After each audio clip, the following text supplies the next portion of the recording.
而因為平安從我父上帝並主耶穌基督歸於大你們，阿門。弟兄姊妹，喺開始講道之前，我想問大家一個問題，就係你記唔記得當初你點解要嚟接受洗禮？或者我哋每當教會要舉行洗禮嘅時候，我哋都會睇到一幅好充滿喜樂嘅畫面，就係要接受洗禮之後，大家都鼓掌祝賀，送花留念，一齊影相，見證上帝恩典嘅作為。但係洗禮之後，人生唔會就咁樣因為而停止咗面對挑戰。相反，我哋返到屋企，我哋同我哋嘅太太或者我哋嘅丈夫，可能仍然為到好多生活瑣碎嘅事情，甚至教養仔女嘅問題而爭執。星期一返到公司，老闆依然咁苛刻，同事都依然咁喜歡喺度講是講非，而呢個世界嘅價值觀亦都冇改變到，仍然嘅不斷向我哋灌輸緊人不為己，天誅地滅。要成功嘅人就要俾人睇得起，凡事先係要諗自己，冇諗其他人。呢啲咁嘅思想，就喺呢個咁嘅環境裏邊，一個好大嘅誘惑，往往會浮現喺我哋嘅面前。我哋常常可能或者會咁樣諗，既然我已經信咗耶穌嘅話，我嘅罪已經赦免咗，上帝嘅恩典又咁豐富，咁我偶爾向世界妥協一下，跟住用呢啲人嘅方式生活嘅時候，應該唔會有大問題。反正上帝最後都會赦免我。其實呢個正正係保羅喺羅馬書第6章第1到第2節所要講面對嘅問題。保羅話：我哋可以常在罪中叫恩典增多嗎？保羅答案就係話絕對不可。事實當日羅馬教會嘅信徒正係向使徒保羅提出一個同樣嘅質疑，所以保羅好堅決嘅回答話俾佢聽：洗禮從來唔係一個宗教嘅儀式，亦都唔係一個加入教會嘅標誌。其實洗禮係代表咗一個極重要嘅事情。喺第4節好清楚話俾我哋聽，我哋今日每個接受洗禮嘅人都係已經同基督同死同埋葬，並且同佢一齊復活。因此信耶穌唔係淨係由原本嘅一個人生裏邊加咗一種嘅宗教元素，而係進入咗一個全新嘅生命狀態。唔係再由我呢個舊人去話事，而係讓基督喺我哋裏邊掌權。所以今日嘅3代經文，我哋淨係要朝住一個重要嘅真理去思想，就係一個真正跟從基督嘅人喺跟隨主嘅路上面，我哋唔可以向世界低頭，因為已經與基督同死。即使面對壓力同逼迫，亦都應該係要願意忠心嘅跟隨，並且係要靠住基督復活嘅大能，活出不一樣嘅新生命。所以今日讓我哋一齊思想經文嘅時候，讓我一齊思想喺跟隨嘅路上面，點解基督徒唔能夠向世界低頭？我哋又點樣活出呢一份屬基督嘅新生命呢？喺羅馬書前嘅5章裏邊，保羅一直好強調一個好重要嘅真理，就係人得救唔係靠行為，而係靠上帝嘅恩典。因為世人都犯咗罪，冇一個人能夠遵行律法喺上帝面前稱義。所有律法嘅作用就係要使人知罪，但係唔能夠令到人脫罪。因此人能夠得救，完全係因為上帝嘅恩典，藉着耶穌基督喺十字架上嘅犧牲而爆發真理嘅。以弗所書2章8到9節，呢度好清楚話俾我哋聽，我哋得救係本乎恩，亦都因着信，唔係出於自己，係上帝所賜，亦都唔係出於行為，免得人自誇。而當保羅強調到恩典嘅時候，有啲人會產生咗一個錯誤嘅理解，尤其喺羅馬書嘅5章20節，保羅話律法嘅出現係要叫過犯增多，然而罪喺邊度增多，恩典就更加增多了。當人聽到呢段說話嘅時候，就以為既然恩典咁豐富，係咪可以繼續犯罪呢？既然得救唔係靠行為，咁信主之後係咪仍然可以照舊生活？反正上帝都會赦免我哋。於是保羅喺6章1節下節開始就提出咗呢一個嘅問題。佢話我哋可以常在罪中叫恩典增多嗎？而歐立克就用一個好強烈嘅語氣去回答佢哋喺第2節，絕對不可。點解保羅要回答得咁堅決？因為提出呢種諗法嘅人，其實就係誤解咗福音。福音從來唔係讓人安心犯罪嘅藉口，而係改變咗生命嘅大能。所以保羅跟住就話啦：我哋向罪死了的人，怎麼可以仍然活在罪中呢？我哋留意呢句說話裏面，保羅唔係話你哋應該向罪死，而係話俾我哋聽，你哋已經向罪死了。所以向罪死呢個係一個事實，唔係一個目標，呢個係一個身份，唔係一個嘅要求。換句話嚟講，保羅唔係要先要求信徒改變行為，而係先提醒我哋，你哋已經唔係從前嗰個人嚟㗎啦。好多時候，當我讀呢段經文嘅時候，我都會將個焦點擺喺嗰度，唔好犯罪。但係保羅真正要強調嘅就係，你知唔知你係邊一個？因為身份就決定咗生活。就好似我哋每一個人，我哋從香港其他地方移民嚟到澳洲之後，我哋嘅身份其實已經改變咗，自然我哋就會按照一個新嘅身份嚟生活。我哋唔可以做翻我哋舊時喺香港或者其他地方裏面嘅生活模式嚟到呢一度，因為呢度嘅制度、律法，甚至所有嘅情況都同我哋原生活裏面嘅嘢係完全唔同嘅。同樣一個人信咗耶穌之後，佢已經離開咗罪嘅國度，進入咗基督嘅國度。雖然罪曾經係我哋嘅主人，但係已經唔係啦。雖然罪曾經限制過我哋，但係已經失去咗權力，因為我哋已經屬基督。所以保羅就用洗禮去解釋呢一個嘅真理。喺第3、第4節裏邊，保羅話到：難道你們不曉得，我們這受洗歸入基督耶穌的人，是受洗歸入他的死嗎？所以我哋藉着洗禮歸入死，同佢同葬。喺初期教會，洗禮通常係喺河裏邊，所以我哋全身浸到水裏邊。當你被浸入水裏邊嗰刻嘅時候，就代表你嗰個舊嘅生命、舊嘅價值觀、舊嘅罪惡嘅習慣，都一齊同水淹沒死了，埋葬咗。而當你從水裏邊上嚟嗰刻，就代表咗你同基督一同嘅復活，開始一個完全唔同嘅新生命嘅生活。因此洗禮唔係一個加入教會嘅模式，而係一個公開嘅宣告。從今以後，我嘅人生就屬於耶穌基督。我要留意第4節有一句說話，佢提醒話我哋聽，我哋為嘅係要過一個新生活嘅生命。所以受洗唔係一個畢業禮，而係一個開學禮，亦都唔係一個終點，而係正係一個新生命嘅開始。所以或者好多形容基督徒嘅一生就係一段不斷悔改同更新嘅成長成聖之路。因此今日真正嘅問題唔係受洗之後我仲會唔會犯罪，而係當我犯罪之後，我咪仍然會願意返到神嘅面前，我哋求赦免。我哋一位嘅弟兄，佢信主耶穌之前係一個非常之暴躁嘅人，喺屋企裏邊常常為咗啲好少嘅事就帶翻嚟，仔太太都好驚佢。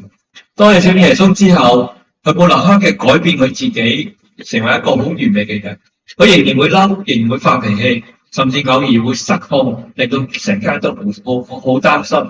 但係最大嘅唔同就係，每次發完脾氣之後，好似聖靈喺裏邊提醒緊佢，於是就學習一個認錯、道歉同悔改。有一次分享到話到，以前我發脾氣嘅時候，覺得係好啱、好正常，因為人都係咁樣噶啦。但係而家我知道我屬於耶穌嘅話，我就唔能夠好似以前一樣。所以好多年之後，佢太太都同一樣作見證，就話我丈夫最大嘅改變，唔係從來唔嬲唔發脾氣，而係願意去悔改。弟兄姊妹，呢個就係正新生命嘅一個記號，唔係永遠我哋唔會跌倒，而係跌倒之後，我哋願唔願意翻到神嘅面前，因為我哋嘅身份已經改變咗。所以保羅喺第6節更加進一步話我哋聽。我們知道，我們嘅舊人已經與基督同釘十字架，使罪身喪失機能，使我哋不再作罪的奴僕。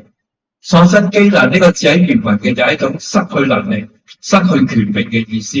保羅唔係話罪已經唔存在，而係話俾我哋聽，罪已經失去咗統治我哋嘅權力。所以從前我哋係罪嘅奴隸，今日係身不由己嘅。而家我哋卻係屬於基督，我哋可以選擇嘅去信奉主。因此第七節話我哋聽，因為死了嘅人已經脫離罪了。弟兄姊妹，今日呢個世界不斷話俾我哋聽，跟住感覺走就係最好嘅。大家都照住自己嘅遊戲規則去做任何嘅事情，唔係偶爾我哋會有時我哋會為咗一啲嘅原因，我哋偶爾會妥協。但係保羅提醒話俾我哋聽，基督徒之所以唔能夠向世界低頭，唔係因為我哋比人哋更加好，而係因為我哋有個新嘅主人。所以當其他人話俾我哋聽，講啲白色嘅大話冇關係嘅，但係你要記住，我哋屬於基督嘅話，當人哋話俾你聽，人人都係咁樣做，點解你唔做啊？傻嘅！但係我哋要提醒自己，我哋係屬基督嘅。當呢個世界要向罪妥協嘅時候，我哋都要提醒自己，我哋已經同基督同死，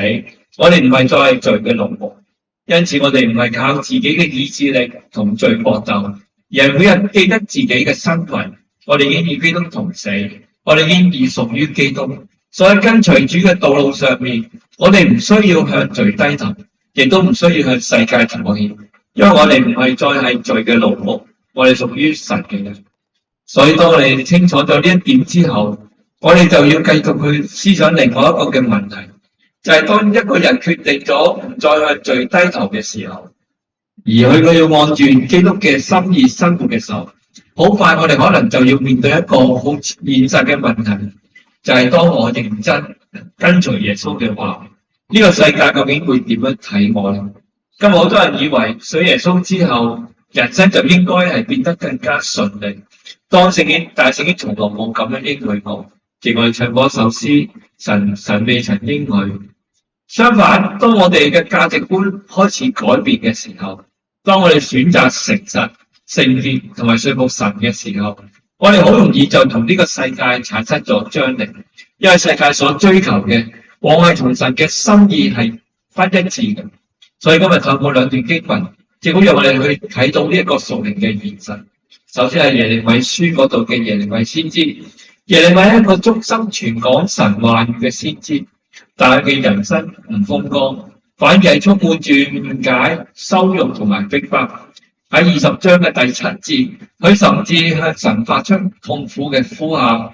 佢話：耶和華，你愚弄了我，我受了愚弄。你比我強大，你勝了我整天成了別人譏笑嘅對象，人人都嘲弄我。呢個確實係一個十分之真實嘅禱告。因耶利米唔係唔相信上帝，亦都唔係埋怨緊上帝，而係一位忠心侍奉上帝嘅人喺長期壓力底下發出嘅一個心聲。每一次當佢傳講神嘅訊息嘅時候，百姓唔單止唔願意悔改，反而嘲弄佢、排斥佢。所以第8節耶利米更加話：耶和華嘅話使我整天受人辱罵同譏諷。我諗大家要留意嘅就係耶利米受苦唔係因為佢犯罪，亦都唔係因為失敗，而係因為佢忠於上帝，所以佢遭遇到逼迫。頂住今日好多基督徒好容易忽略咗一件嘅事情，就係有時候我哋人生嘅困難唔係因為我哋做錯咗啲咩事情而產生，有時候正因為我哋選擇咗做啱嘅嘢而面對一啲嘅困難，一啲所謂嘅壓力逼迫。就好似今日喺職場、喺學校、喺家庭裏邊就一樣。當大家習慣咗講啲善意嘅大話，而你又堅持講誠實嘅話，你就會發覺有好多嘅壓力出現。但當大家用唔正當嘅手法去賺取利益嘅時候，你拒絕參與嘅時候，你就會俾人排斥。當大家都願意隨住呢個世界嘅潮流走嘅時候，你反而選擇要持守聖經嘅價值觀、聖經嘅真理嘅時候，你就會發覺好多人會疏遠你。你會發現你越嚟越成為一個少數，甚至成為人眼裏面嘅異類。亦是一位弟兄喺公司裏面係負責財務主管嘅。有一次上司要求佢可唔可以喺呢個嘅數裏面去改少少嘅數字，令到佢哋可以賺到一個更大嘅項目。但係呢個弟兄好清楚知道呢一個唔係符合咗誠實嘅原則，佢拒絕咗。結果幾個月嚟嘅工作佢被邊緣化，甚至有好多好重要嘅工作都轉咗俾交俾其他嘅同事。嗰段時候好難過，甚至懷疑自己係咪因為太過堅持。後來佢翻咗一段說話，佢話我一直以為信仰即係呢個星期日嘅事情，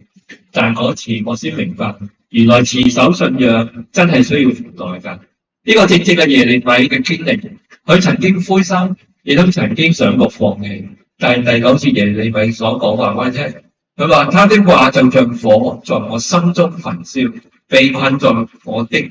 骨裏。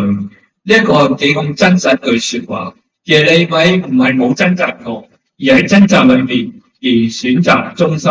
因為上帝嘅話語就好似火一樣燃燒緊佢裏面。佢知道神嘅真理比人嘅掌聲更加重要。跟住今日封題經文，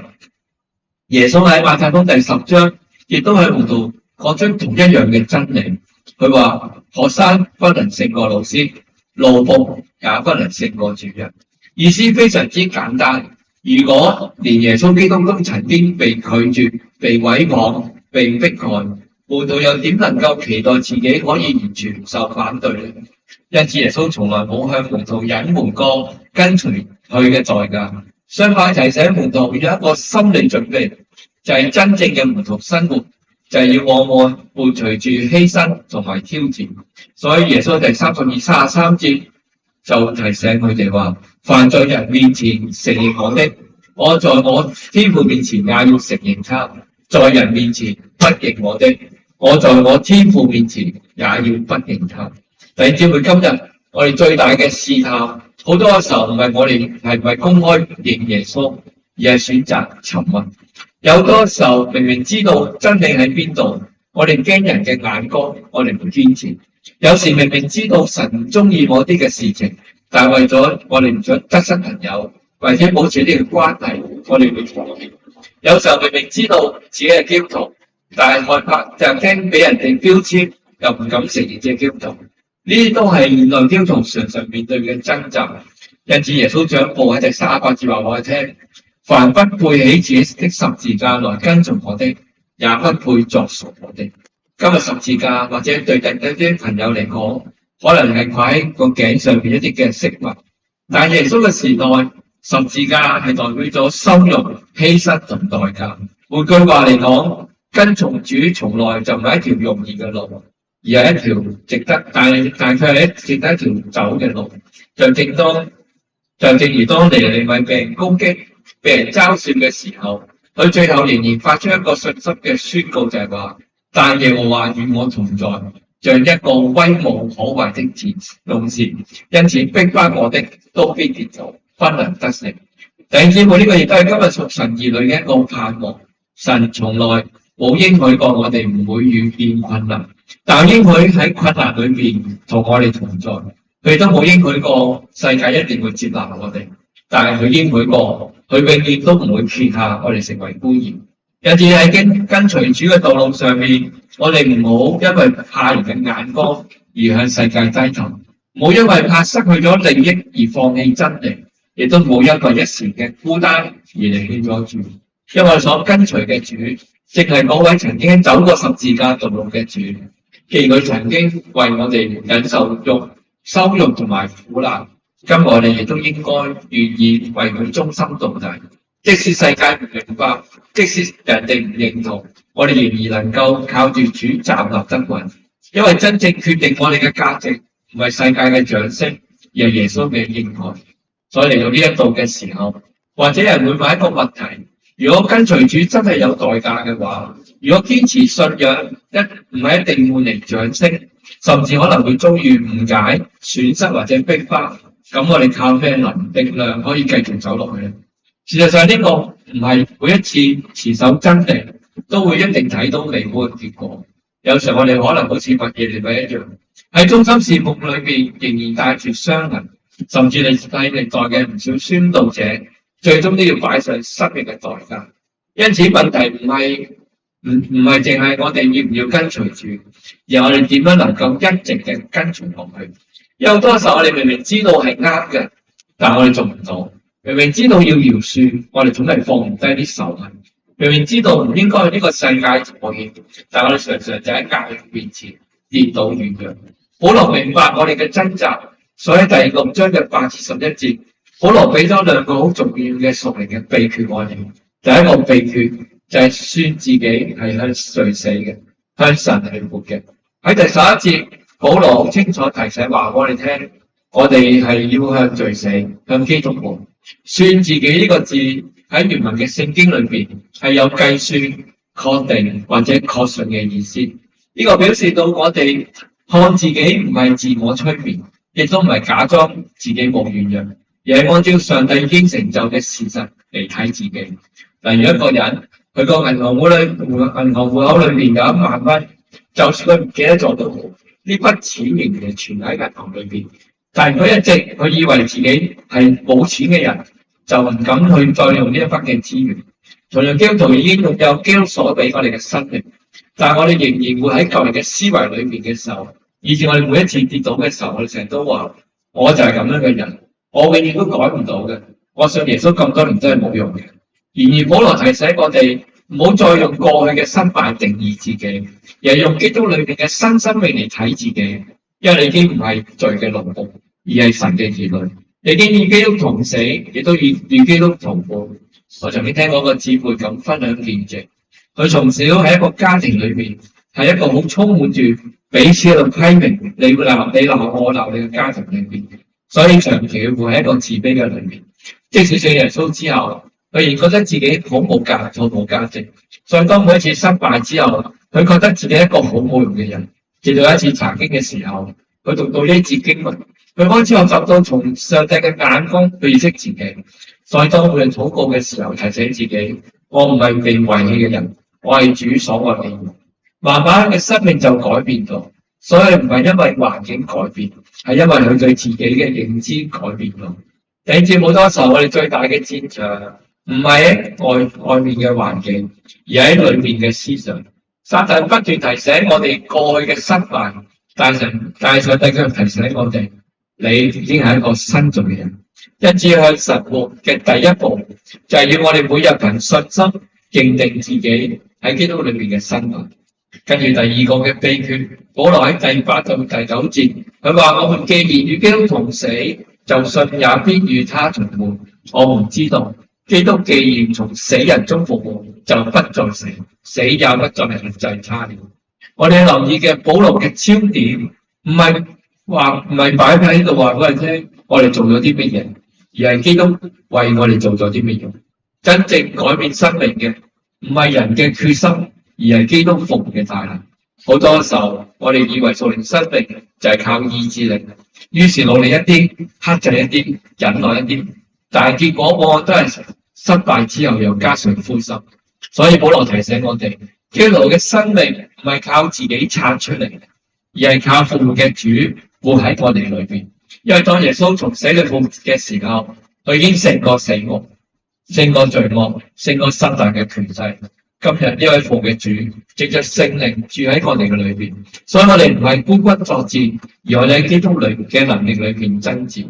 我哋先一位嘅弟兄，佢長期受到色情網絡嘅捆綁，雖然佢點樣用好多方法，佢都解決唔到呢個心人。每次跌倒之後，佢只係會指責同沮喪。後來有一位屬靈嘅長者幫佢，佢提醒佢一句嘅說話，佢話：你每日係靠緊自己定係靠緊上帝呢？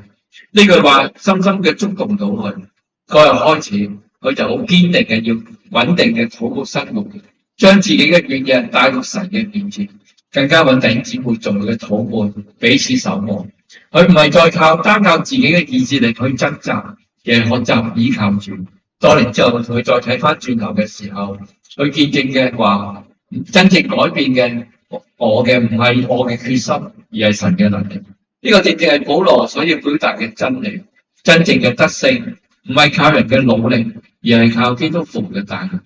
但照當我哋今日回顧翻呢今日所講嘅信息嘅時候，我哋可以從保羅、耶利米同耶穌基督嘅身上揾到一個共同嘅真理，就係跟隨基督從來就係一條唔容易走嘅路，但係咧佢係一條值得我哋要走到底嘅路。尤其今日我哋仍然會喺一個充滿住誘惑同壓力嘅世界裏面，呢個世代裏面嘅價值觀、道德觀完全係扭曲。我哋仍然都可能會因為一啲嘅事情會軟弱跌倒，但係保羅提醒我話俾我哋聽，唔好忘記兩件嘅事情。第一，要認定你自己嘅身份，你已經與基督同死同復活，唔再係罪嘅奴僕，而係神嘅兒女。第二，要依靠復活嘅主，因為嗰位從死裏復活嘅主，今日仍然活着，並且藉着聖靈住喺我哋嘅裏面。再當誘惑嚟到嘅時候，唔好淨係睇到自己嘅軟弱，要記得自己係屬於基督。當世界要求我哋妥協嘅時候，我哋唔好淨係睇到眼前嗰啲嘅壓力困苦，我哋要記得耶穌已經勝過呢一切。